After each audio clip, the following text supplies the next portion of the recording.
Skulle man ikke have hils på Krauses mor i sit liv, har man nok været ret uheldig. Og i dag, der skal vi så se på verdens uheldige mennesker. Vi har i dag Krause FIFA med, vi har i dag Joko FIFA med, og FIFA med. Er vi klar på at se det? Tror I jer selv i videoen, eller er I ikke? Ja, altså, jeg er der ikke. Jeg er der ikke. Hvorfor har du ikke det? Tjek. Fordi at jeg er heldig. Jeg får lov til at sidde og optage de her videoer sammen med jer og tjene en masse penge. Kom nu. Ja. Du er da sødt, Tjek. Og vi kan jo tjene flere penge, hvis I gad at trykke subscribe. Så tryk lige på det. Ja. Der er ikke så meget at sige. Lad os komme i gang med videoen.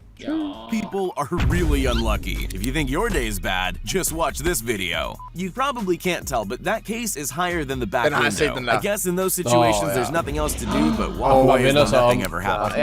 Han er ikke lige klar til at håndtere situationen. Pizza making is a fine art, and this person clearly doesn't know how to do it right. It was never going to work, but I didn't expect it to fall down like that. This man did the clever thing and made sure his dog was tethered to the post on his porch. The dog was just too excited to be out in the snow to care, though.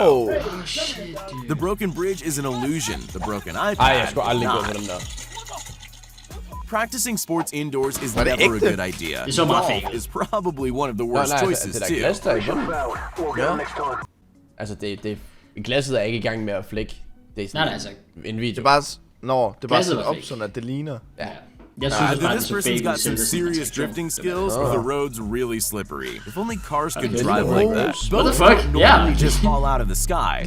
Luckily, there's a video, or nobody would believe it. This is what it looks like when things go right, but that's not what this video's about. So this is what it looks like when things go wrong. That's why you don't see roller skating waiters very often.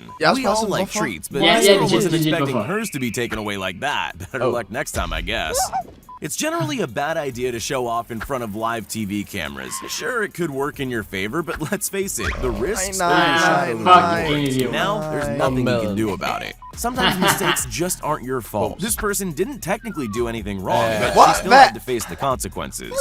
There's no good reason to try to wheel someone's brand new appliance up a drive all on their own without just waiting for their colleague to come help. It would have meant standing still for about 3 seconds. Being a waitress is stressful enough, but it's even worse when a famous person walks into the restaurant. It's best to stay calm and collected, but I can't say that's what happened here. It happens to the best of us. This is one of those moments where everything looks about as perfect as it can be. Not a single thing goes wrong, except the huge iron gate falling off its rails. Good luck putting it back up. When you're shifting around things at home, it's good to be careful. But sometimes tiny things can turn into huge disasters. The table's only touched, but it didn't pan out that way. Hold kæft, There are days where nothing seems to go right. This is definitely one of those. Did he end up Getting a flat tire is about the worst luck you can have. But don't forget, things can always get worse. If you ever thought that rescue missions were there to save you, you might want to reconsider after seeing this. There is a right way and a wrong way to carry an open can of paint. This is the wrong way. The only thing that could have made it worse is if it slipped over. It's good to celebrate your achievements, but this isn't really the way you want to lift a trophy. I've never seen anyone go from so happy to so sad that quickly. You don't have to be good at sports to enjoy it, but a little bit of skill goes a long way. Otherwise, you end up looking like this guy. I'm sure getting rid of the roof wasn't part of the workers' plan, but he did a surprisingly good job. You've gone out, picked up your favorite pizza, and drove it all the way home. What's the last thing you want to happen? 5 sekunders regel. Fuck, han er pissed. Ja, det har jeg også været. Det har været en af de dage, hvor man bare har været sådan, lider lort, jeg bestiller pizza, kommer hjem, og så sker det der. Yep. Know the backstory behind this video. She's clearly a very capable surfer, and he's not. But why she's chosen to use her powers for evil is a mystery.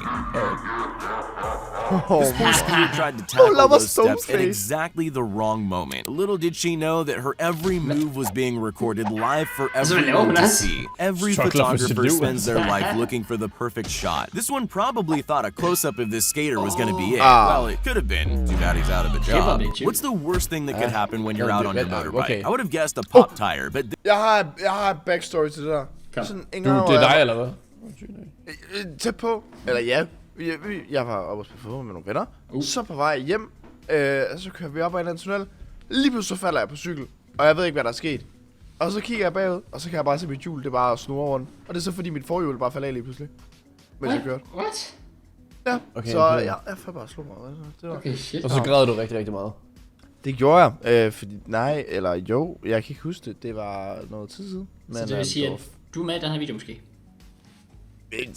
Ja, det vil også mig. Hvis der er lidt overmodskaber, så har jeg sgu nok været. This definitely takes the cake. I suppose he has no other choice but to walk home in shame. VR always seems like the safer option. The only problem is, people tend to forget that there are real-life things scattered around them that they can't see anymore. One day.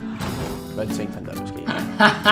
We all know it's hard to get angry when a cute animal does something naughty, but this dog's clearly running over the wet cement more and more as the men try to stop it. It's funny for us, but only because we don't have to fix it. Oh, nice. Nice. Fuck, hvor træls. De kunne også tage den her hund indenfor, This måske. might be the saddest thing you'll ever see. He was trying to move over 300 ounces of liquid chocolate. You can tell from the start it's not going well. I get why he got so angry. Probably lick it off the floor though. Ja. You think everything is fine, but then life throws you a hill you need to climb. In this case, the hill was literal and steep enough to cause all these barrels to fall out of the truck. His only hope now is that they didn't cause any damage.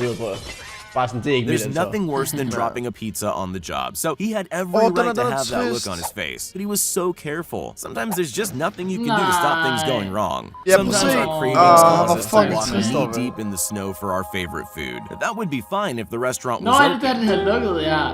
Oh my god. You might have never realized that going to the hairdresser can be pretty dangerous. One wrong move from them, and you'll end up like this boy in the background. He definitely wasn't expecting to leave him there with a racetrack across his Nej, bro. the worst place on earth to get stuck and the worst position to get stuck in all at the same time. That was always a terrible idea.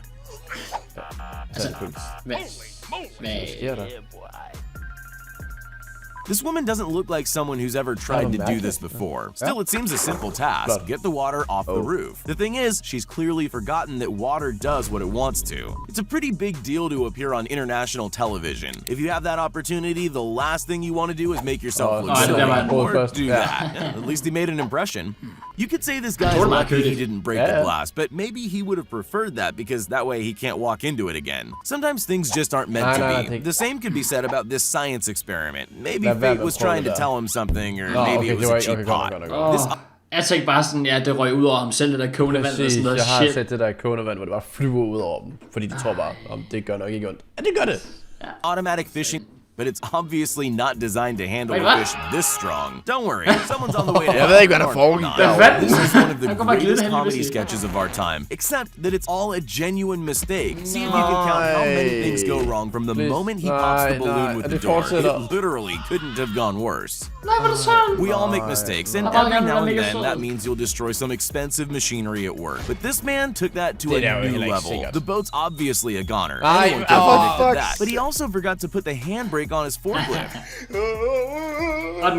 Sometimes you do everything right, but things still go wrong. It's not his fault the road was frozen over. These people were trying their best to help out these marathon runners. Unfortunately for them, they haven't exactly mastered their water grabbing technique. It's clearly not the first time it's happened, and I'm very sure it won't be the last. Most drivers will have 1 or 2 bumps and scrapes in their lives, but it's best to avoid driving into a parked car, especially if it's a Ferrari. Things aren't looking good for either of them. Things go wrong at work all the time. You just better hope you're not working with something expensive, like a whole lot of TV screens. He never stood a chance. He was on the floor with every display TV in the whole store.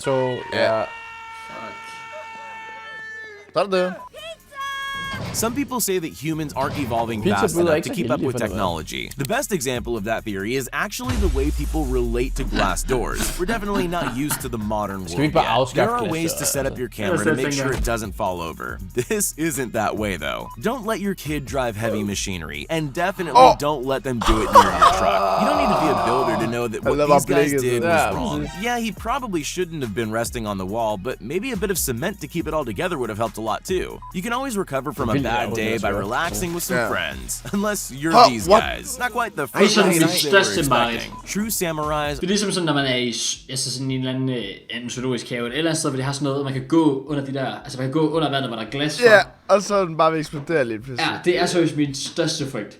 Ja, I feel you. Fuck, man. Always aware of their surroundings. Clearly, this kid needs a little Oh my more God, practice. han er bare He dum. even glanced around to spot potential problems. Task and his failed potato successfully. got away without a scratch. Well, videoen har failet ikke succesfulde ting. Anyways. JK, var det en god video? Og en fremragende video. Hvis du har set den selv, har du så liket den? Det grineren. Krause, slap nu af. Altså, vi har lige en voksen samtale herovre.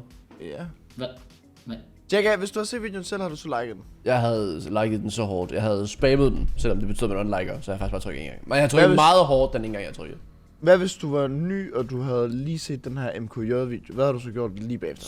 Så havde jeg lige overvejet lige at skrive en kommentar, om man ikke kunne komme med Krause og erstatte ham med OpenG. Og så havde jeg trykket på abonner-knappen. Hey, yo! Okay, come on. Og med det sagt, tak fordi I gad at se med. Vi ses jo hver dag kl. 17, så vi ses jo igen i morgen. Og så må I jo skrive noget, hvad I skal have til aftensmad, mens I skal se mkj-videoer, hvad I har spist. Om det er frysepizza, mexicansk pandekær, pasta med pesto, sushi, spare ribs. Vi ses i morgen. Hej.